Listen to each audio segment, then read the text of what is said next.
Assalamualaikum warahmatullahi wabarakatuh. Selamat pagi, siang, dan malam, Bapak, Ibu, dan teman-teman semua. Jadi tujuan kami di sini adalah untuk menjelaskan dan memasarkan produk kami, yaitu The Wash.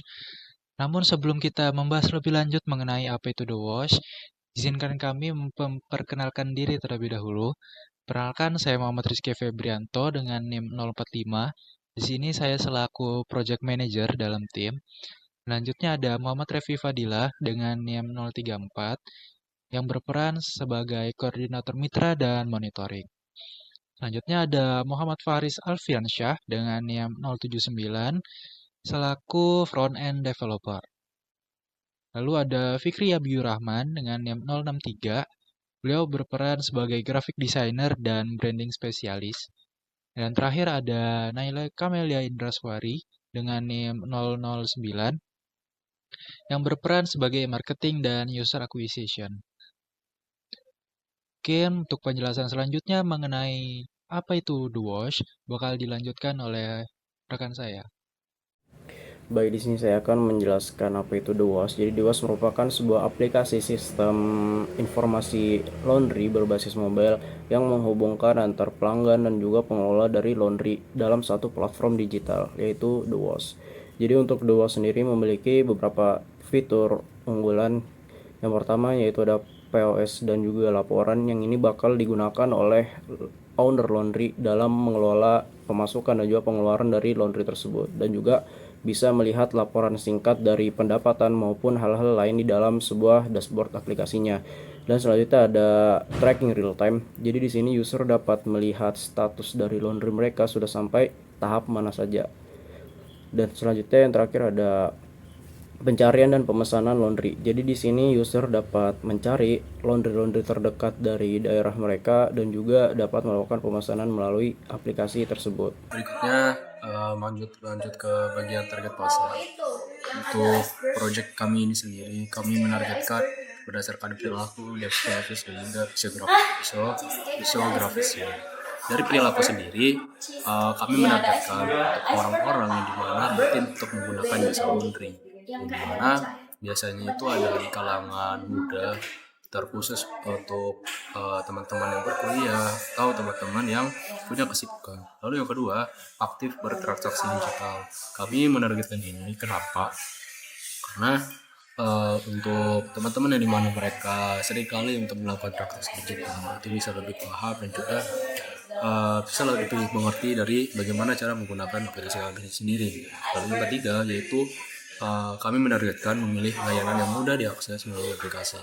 Jadi maksudnya ini apa? Jadi ada beberapa kalangan, beberapa masyarakat di mana mereka itu menggunakan layanan yang sudah ada aplikasinya karena itu lebih mudah untuk diakses seperti itu. Lalu target pasar yang ketiga yaitu melalui demografis, yang dimana untuk demografis kami sendiri ini seperti yang tadi saya bilang di awal, di mana rutin menggunakan jasa laundry itu seringkali terkhusus atau dikategorikan kepada orang-orang seperti mahasiswa dan juga pekerja di mana rata usianya itu 17 sampai 40 tahun. Lalu berikutnya di penggunaan pengguna yang menggunakan smartphone Android. Kenapa Android? Karena terkhusus aplikasi kami ini masih berkembang di Android dan belum sampai ke ranah tempat-tempat lain seperti di iOS atau macam mananya. Lalu yang ketiga yaitu pemilik UMKM laundry yang ada di perkotaan. Kenapa kami menargetkan dari perkotaan? Karena kembali lagi kepada target perilaku kami yang dimana yang rata-rata itu memang bertempat tinggal atau berwilayah ada di perkotaan sendiri. Lalu yang ketiga yaitu target pasar kami secara psikografis, yang dimana kami itu menargetkan orang-orang yang sibuk dan yang lebih mengutamakan kepraktisan itu sendiri. Jadi mereka sibuk dengan ada ya, aktivitas. Kita itu menargetkan orang-orang seperti itu yang dimana pastinya mereka itu ingin sesuatu yang lebih praktis. Lalu yang kedua yaitu orang-orang yang melek teknologi. Kenapa? Karena namanya aplikasi itu sendiri juga walaupun interface yang simple dan juga mudah digunakan, tapi kami juga menargetkan orang-orang yang paham dan juga melek dengan teknologi itu sendiri. Lalu yang terakhir ada yang ketiga itu ya orang-orang yang membutuhkan layanan yang cepat dan juga transparan seperti yang tadi saya sampaikan di awal. Cukup untuk target pasar.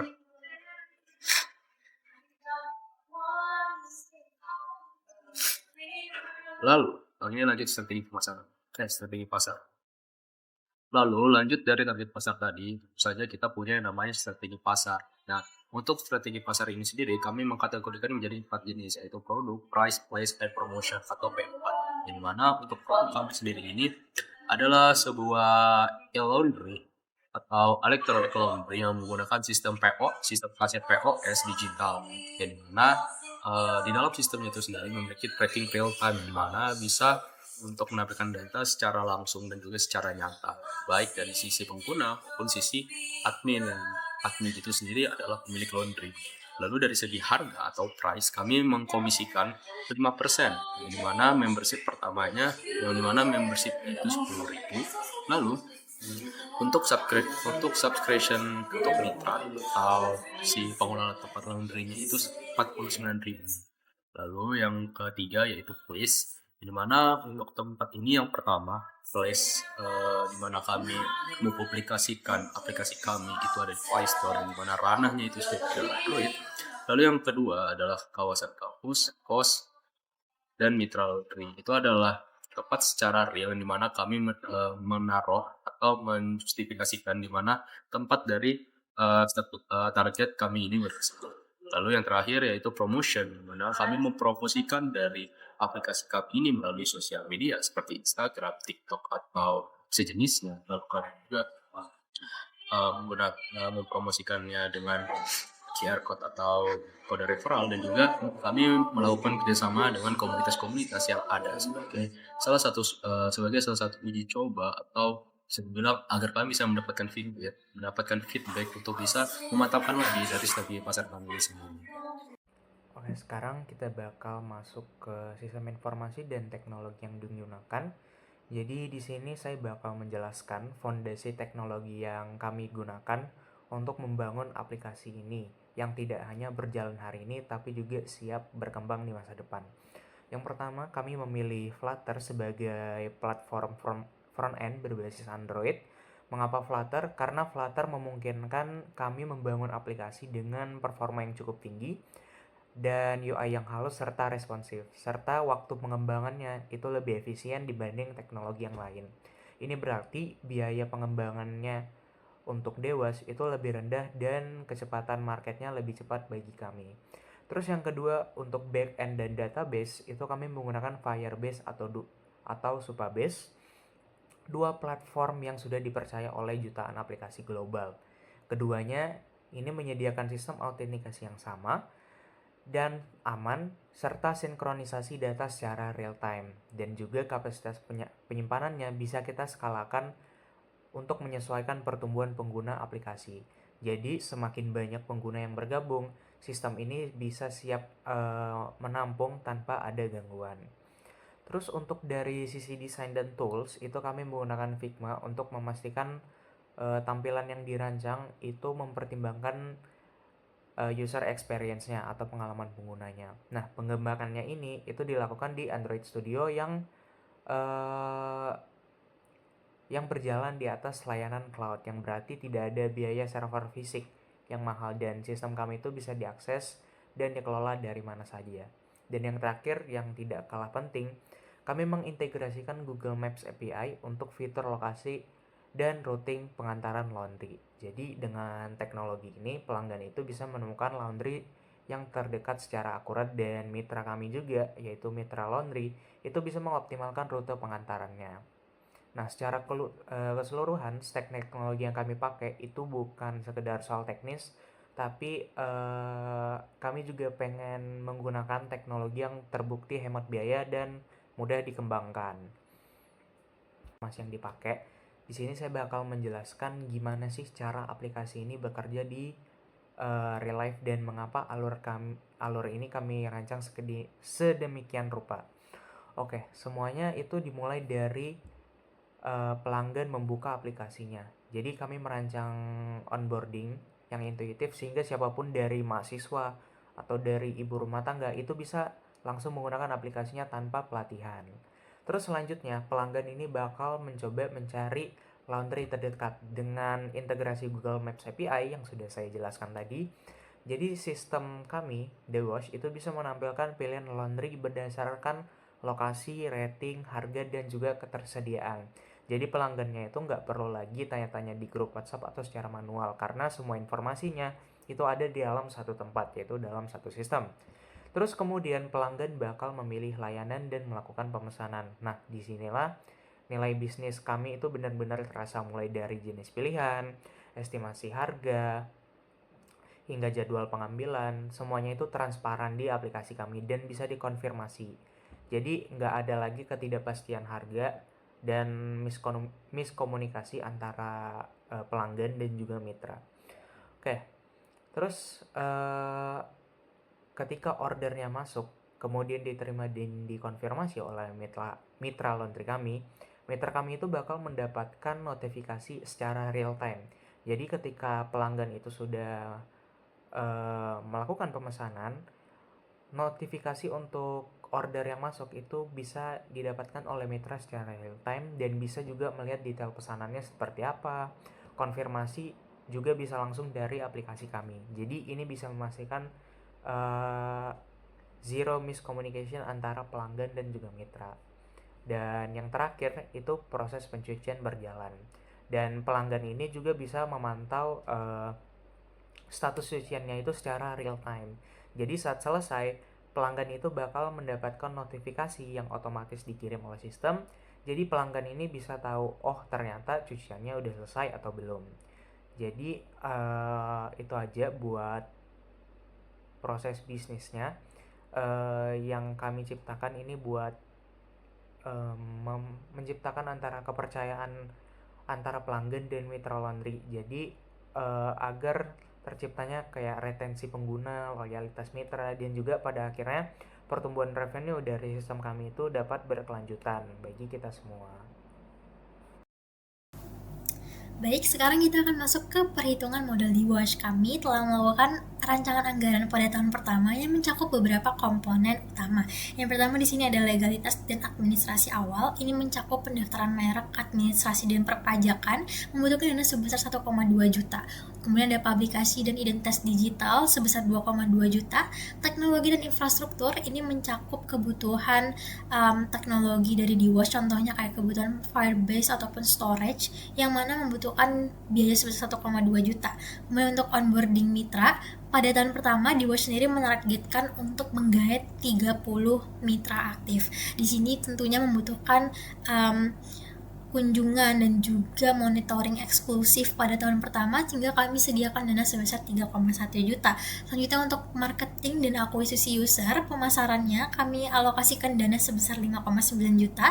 Kemudian untuk SDM ini berupa dana untuk biaya gaji karyawan atau tenaga kerja sebesar 11,4 juta, dan kami menyediakan juga dana cadangan sebesar 10% dari total RAB. Tujuannya adalah untuk memitigasi adanya skenario bisnis atau hal-hal yang tidak terduga terjadi selama operasional bisnis berlangsung, dan di sini ada sebesar 1,6 juta.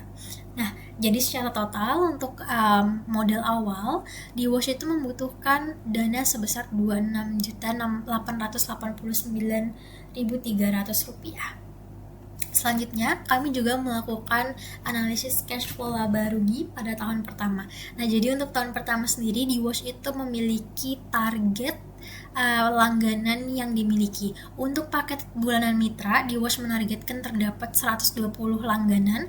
Kemudian untuk membership VIP Silver terdapat 100 langganan. Untuk membership VIP Gold terdapat 100 langganan, dan juga untuk komisi kami menargetkan terdapat 6.000 order pada tahun pertama. Nah, kami sebelum melakukan perhitungan ini tentunya udah melakukan analisis HPP untuk menentukan harga jual dari setiap layanan yang akan kami berikan atau kami jual. Di sini ada harga jual yang pertama untuk paket bulanan mitra itu sebesar Rp69.900. Kemudian di sini ada juga paket untuk membership silver sebesar Rp7.900, dan paket gold itu sebesar Rp19.900, dan untuk komisi sendiri kami alokasikan sebesar 5% dari setiap transaksi yang ada terjadi di dalam aplikasi. Nah, untuk transaksi ini kami asumsikan bahwa rata-rata penjualan itu sebesar Rp25.000 dari target dan asumsi yang telah kami lakukan pada tahun pertama. Itu ternyata menghasilkan total pendapatan sebesar Rp18.668.000, sehingga ini adalah pendapatan di Wash pada tahun pertama. Di sini kami juga melakukan analisis cash flow untuk proyeksi 3 tahun ke depan. Di sini bisa dilihat bahwa pada tahun pertama memang di Wash belum bisa melakukan balik modal. Beberapa hal yang mempengaruhi adalah karena tahun pertama di Wash itu fokus untuk menstabilkan bisnis. Di situ ada proses administrasi bisnis dan juga onboarding mitra yang membutuhkan biaya lebih pada tahun pertama. Nah, oleh karena itu kami coba lakukan perhitungan analisis payback period untuk melihat berapa lama di Wash akan balik modal. Nah, dari perhitungan itu ternyata diperoleh angka 1 tahun 7 bulan, yang artinya dalam tahun kedua di Wash akan berhasil melakukan balik modal. Dan bisa kita lihat juga di net cash flow-nya pada tahun kedua itu sebesar 12 juta, dan tahun ketiga tentunya ada peningkatan sebesar 38 juta. Nah, dari hasil keuntungan ini kami coba lakukan perhitungan return of investment untuk melihat seberapa besar keuntungan yang diperoleh di Wash pada 3 tahun pertama. Ternyata kami memperoleh angka sebesar 36,94%, yang artinya di Wash berhasil memperoleh keuntungan sebesar 30% dari total pengeluaran yang dilakukan selama 3 tahun pertama. Jadi itu untuk analisis cash flow. Nah, selanjutnya ada analisis BEP, break even point. Di sini asumsinya adalah ketika hanya fokus atau hanya mengandalkan pada satu layanan saja. Contohnya ketika di Wash hanya mengandalkan layanan bulanan mitra, maka ia membutuhkan BP sebanyak 416 mitra langganan. Kemudian untuk membership silver membutuhkan 5.941 langganan pada tahun pertama. Untuk membership gold itu membutuhkan 2.940 member atau langganan pada tahun pertama. Dan untuk komisi transaksi, jika di Wash hanya mengandalkan pemasukan dari komisi transaksi saja, maka ia membutuhkan sebanyak 23.287 order.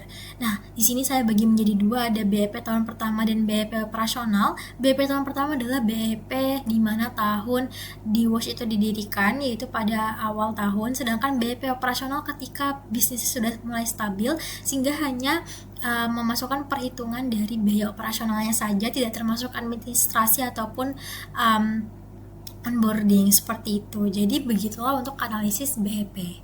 Lalu lanjut untuk evaluasi dan pembelajaran sendiri. Dari hal yang sudah kami mendapatkan 2 poin. Pertama, hal yang berjalan baik, dan juga tantangan dan juga pelajaran. Yang pertama yaitu hal yang berjalan baik. Apa aja yang kami dapat, insight positif apa yang kami dapatkan? Yang pertama, kami bisa validasi kebutuhan pasar, mana kami menunjukkan potensi dari solusi yang kami tawarkan, sebuah platform atau sebuah aplikasi yang bernama Nibusim. Lalu yang kedua, kami merancang fitur-fitur yang sesuai dengan permasalahan yang ada pada mitra laundry.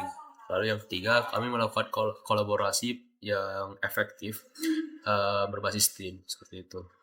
Lalu dari tantangan dan pelajarannya juga ada 3 poin. Yang pertama, tidak semua mitra laundry itu terbiasa menggunakan sistem digital, karena mereka itu rata-rata masih menggunakan sistem manual, sehingga diperlukan sebuah edukasi, bisa dibilang guidebook atau pendampingan di awal dalam menggunakan aplikasi ini.